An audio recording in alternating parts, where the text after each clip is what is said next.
sa budget hearing, mapapansin nyo, wala namang confidential funds doon sa budget request namin, pero lahat nun ay confidential funds ang tanong nila from the previous years, which was already decided by the House of Representatives na hindi nila ibibigay or hindi ni-request. Hindi siya ni-request. Pangalawa, kung makikita nyo at maaalala nyo na sinabi mismo ni Congressman Stella Kimbo, let's stick to our plan. So alam mo na, at kaya ako dumating doon sa budget hearing namin na mag-isa dahil sinabihan na kami noong isang kasamahan nila na ganito yung gagawin sa iyo. Puro confidential funds ang tatanungin at ang gagawin nila ay gumawa ng kaso gagamitin nila ang confidential funds para mag-imbento ng kaso. So, pumunta ako doon na mag-isa during the budget hearing dahil ayokong inaapi at pinapahiya yung mga kasamahan ko sa Office of the Vice President. Noong namang hindi nila nakuha kung ano yung gusto nila during the budget hearing dahil sinabi ko na sa kanila na bahala na kayo kung anong budget ibigay nyo, wala namang problema sa amin, tutuloy pa rin yung trabaho namin, ay nagbukas sila ng investigation sa loob ng House of Representatives. 2 beses ako pumunta doon. 2 o 3? Dalawang beses.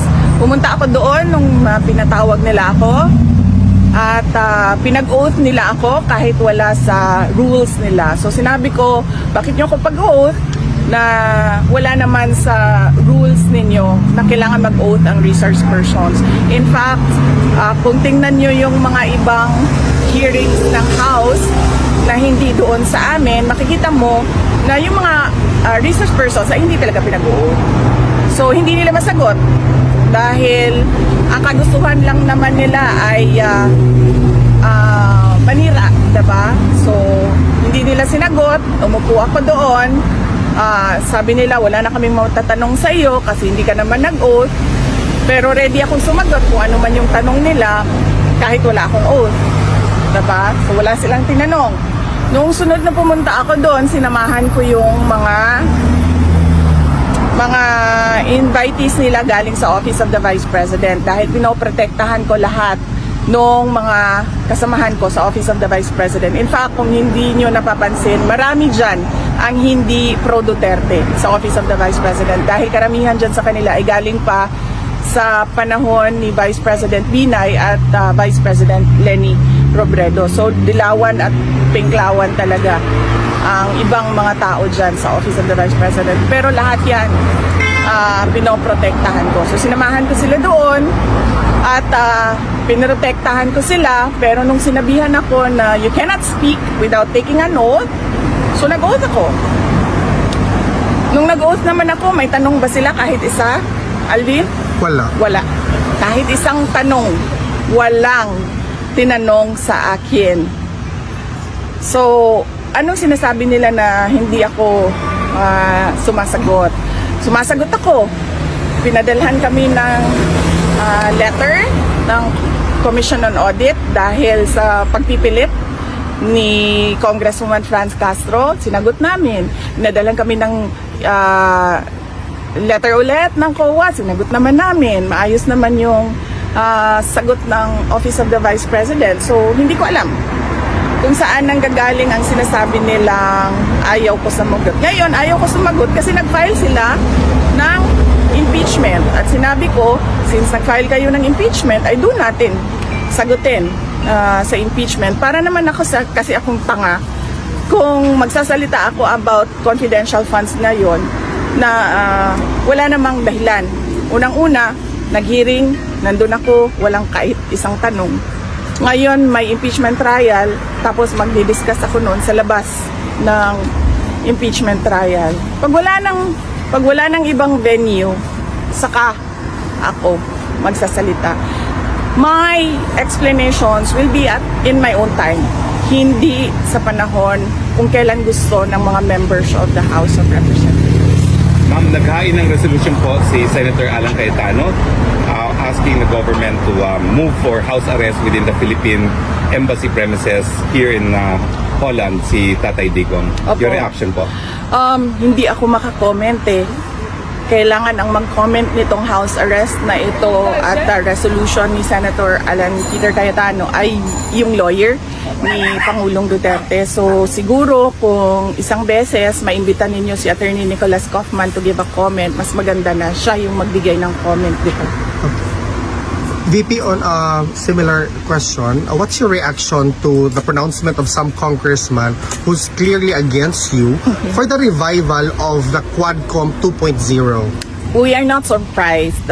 Kanina bago ako pumunta dito na late pa nga ako, nagmamadali kami kasi galing ako sa isang Zoom meeting na hinahanap sa iyo ang laptop, no? Nasa akin ang laptop.